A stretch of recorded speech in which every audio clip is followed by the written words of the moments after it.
International lab facility. Student-led startups. Great academic exposure. KL, deemed to be university.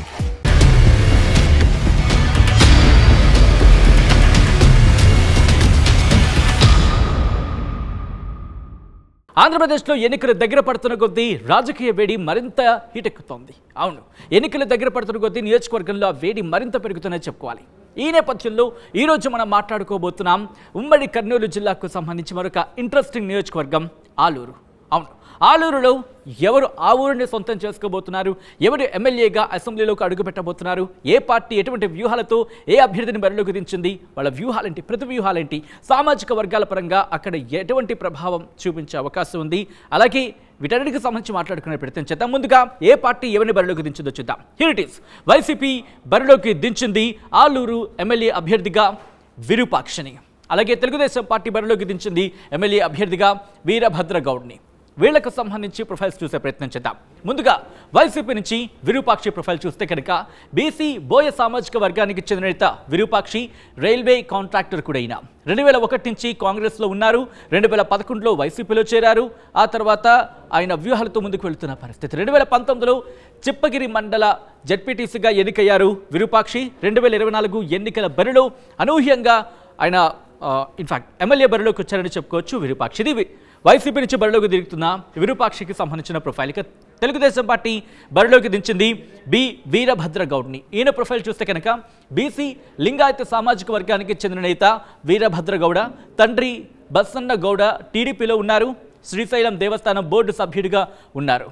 ఇంకా ఈయన profile చూస్తే కనుక 2014లో Telugu Desam party తరఫున ఆలూరు ఎమ్మెల్యేగా పోటీ చేశారు, ఓటమిని చవిచూశారు.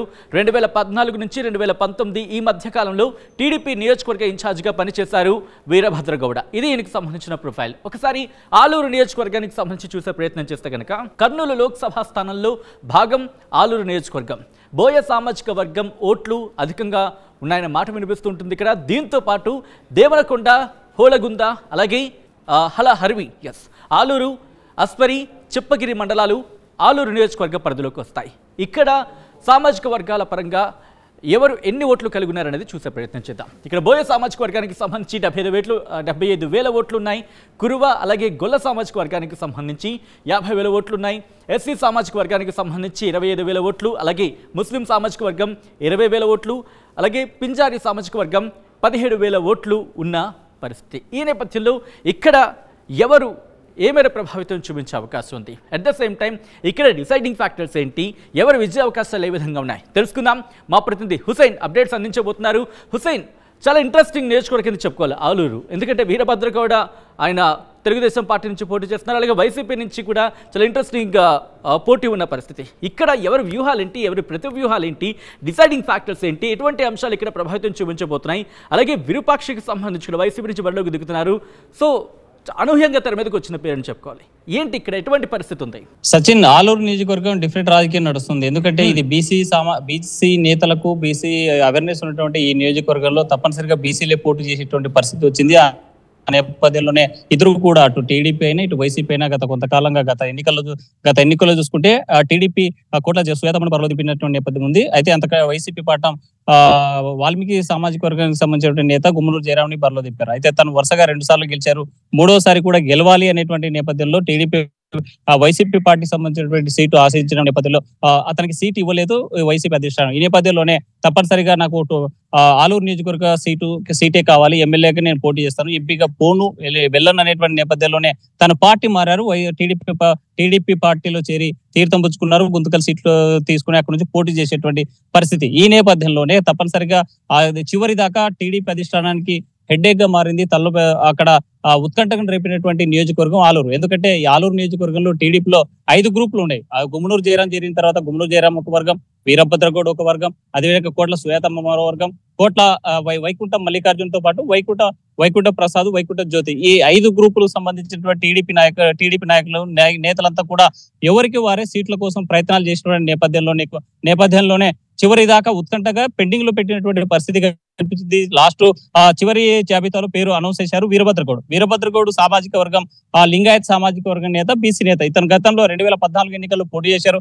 అతి తక్కువ ఓట్లతో 1900 ఓట్లతో ఓడిపోయినటువంటి పరిస్థితి ఉంది. ఈ నేపథ్యంలోనే మరోసారి బీసీలు అవేర్నెస్ ఉన్నటువంటి నియోజకవర్గం కాబట్టి బీసీని దింపితే తప్పనిసరిగా విజయం సాధిస్తామని టీడీపీ భావించింది. అందులో భాగంగానే వీరభద్రగౌడికి చివరి క్షణాల్లో సీటు ప్రకటించారు. అయితే ఈయన గెలవాలంటే మాత్రం ఇక్కడ ఉన్నటువంటి మిగతా 4 గ్రూపులను కలుపుకొని పనిచేస్తే తప్ప తను గెలిచేటువంటి పరిస్థితి స్పష్టంగా కనిపించడం లేదు. ఎందుకంటే కోట్ల శ్వేతమ్మ, అదేవిధంగా వీరభద్ర, ఈ వైకుంఠ ప్రసాద్, వైకుంఠ మల్లికార్జున, వైకుంఠం జ్యోతి లాంటి ఈ ప్రధానమైనటువంటి గ్రూపులు మ్యానిపులేట్ చేసేటువంటి గ్రూప్స్ ఏవైతే ఉన్నాయో వీళ్ళందరినీ కలుపుకొని ముందుకు వెళ్తే తప్ప ఆ టీడీపీ గెలిచేటువంటి పరిస్థితి అక్కడ స్పష్టంగా కనిపించలేదు. కానీ టీడీపీ కలిసి వచ్చేటువంటి అంశం ఏంటంటే ఇప్పటి వరకు ఆ నియోజకవర్గంలో పనిచేసినటువంటి వైసీపీ పార్టీ గత 2 సార్లు అంటే 2014, 2019 ఎన్నికల్లో గెలిచారు. అయితే 2024లో ఈ గత 10 ఏళ్లుగా అభివృద్ధి చేసింది ఏమీ లేదు. మంత్రిగా పనిచేసినటువంటి గుమ్మనూరు జయరాం కేవలం తన సొంత ప్రయోజనాల కోసమే అక్కడ తన ఫ్యామిలీ డెవలప్మెంట్ కోసమే చూశారు. భూ కబ్జాలు చేశారు, పేకాట ఆడించారు, బెంచకాలు కొన్నారు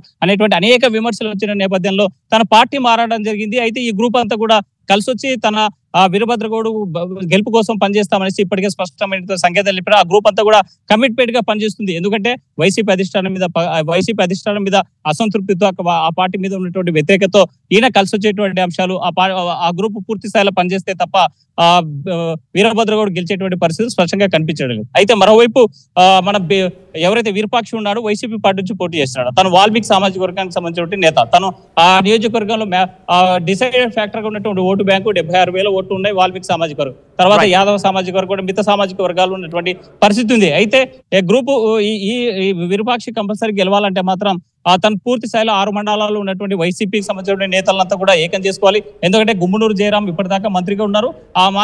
వారికి సంబంధించినటువంటి వర్గాన్ని అంతా కూడా టీడీపీలోకి తీసుకెళ్లేటువంటి పరిస్థితి ఉంది. కాబట్టి తన సపరేట్ వర్గంగా వైసీపీలో ఉన్నటువంటి కమిట్మెంట్ క్యాడర్ ఏవైతే ఉన్నారో ఆ క్యాడర్ అంతా కలుపుకొని ముందుకు వెళ్తే తప్ప గెలిచేటువంటి పరిస్థితి స్పష్టంగా కనిపించలేదు. మరొకటి ఇతర కలిసి వచ్చేటువంటి అంశాలు ఏంటంటే ఈ రాష్ట్ర ప్రభుత్వం ఇప్పటిదాకా ప్రజలకు తీసుకెళ్లిన సంక్షేమ పథకాలు, ఈ రాష్ట్ర ప్రభుత్వం చేసినటువంటి ఆ నియోజకవర్గంలో కొన్ని అభివృద్ధి కార్యక్రమాలు ఇవి కంపల్సరీ గెలిపిస్తానేటువంటి ఆలోచనతో ఉన్నారు విరూపాక్షి. అయితే ఈ ఇద్దరు గెలవాలన్నా ఓడాలన్నా ఏ పార్టీ, టీడీపీ అయినా ఇటు వైసీపీ పార్టీ అయినా ఆ నియోజకవర్గంలో ఉన్నటువంటి వేదవతి ప్రాజెక్టు కంపల్సరీగా పూర్తి చేయాలి. ఎందుకంటే ఈ ప్రాంతంలో ఎప్పుడు నిత్యం వలసలతో వెళ్ళేటువంటి పరిస్థితి, కార్మికులంతా కూడా ఇతర ప్రాంతాలకి పొట్ట చేతి పట్టుకుని వలస వెళ్ళేటువంటి పరిస్థితులు ఉన్నాయి. కాబట్టి వేదవతి ప్రాజెక్టు పూర్తి స్థాయిలో ఏ పార్టీ చేస్తే ఆ పార్టీకి కట్టుబడి పనిచేసే అంటే ఇక్కడ ఉన్నటువంటి ప్రజానికం ఓట్లు వేసేటువంటి పరిస్థితి కనిపిస్తుంది. అయితే రాబోయేటువంటి ఎన్నికల్లో ఎవరికి ఓటేస్తారనేటువంటి మాత్రం అభివృద్ధికి వేస్తారా, లేకపోతే ఇక్కడ జరిగేటువంటి పరిణామాలు ఎవరికి గెలుపటం డిసైడ్ చేసేటువంటి పరిస్థితి అయితే మాత్రం వాల్మీకి, అదేవిధంగా యాదవ సామాజిక వర్గం, మరో ఎస్సీ సామాజిక వర్గాలే డిసైడ్ చేసేటువంటి పరిస్థితి అయితే స్పష్టంగా కనిపిస్తుంది. Sachin. Right Hussain, thanks for the update. So ఇక్కడ కూడా ఈరోజు ఆలూరు గురించి మాట్లాడుకుంటే కనుక ఇక్కడ కూడా చాలా ఇంట్రెస్టింగ్ నియోజకవర్గం. ఇక్కడ కూడా ఉత్కంఠకర పోరు తప్పదా అంటే అవునైన మాట వినిపిస్తుంది. ఎందుకంటే ఇటు వైసీపీ నుంచి విరూపాక్షి అనూహ్యంగా తెర మీదకి వచ్చిన పేరు, అట్ ద సేమ్ టైం వీరభద్రగౌడకి సంబంధించి కూడా అనూహ్యంగా తెర మీదకి వచ్చిన పేరు అక్కడ చర్చ జరుగుతున్న నేపథ్యంలో ఏం జరగబోతోంది, అక్కడి ప్రజలు ఎవరిని తమ ఎమ్మెల్యేగా అసెంబ్లీకి పంపించబోతున్నారు అనేది మే 11న చూద్దాం. అట్ ద సేమ్ టైం ఎవరు ఆ అభ్యర్థి, ఎవరు అసెంబ్లీలోకి వెళతారనే అంశానికి సంబంధించి జూన్ 4న ఫలితాల రోజు అంతవరకు వేచేద్దాం.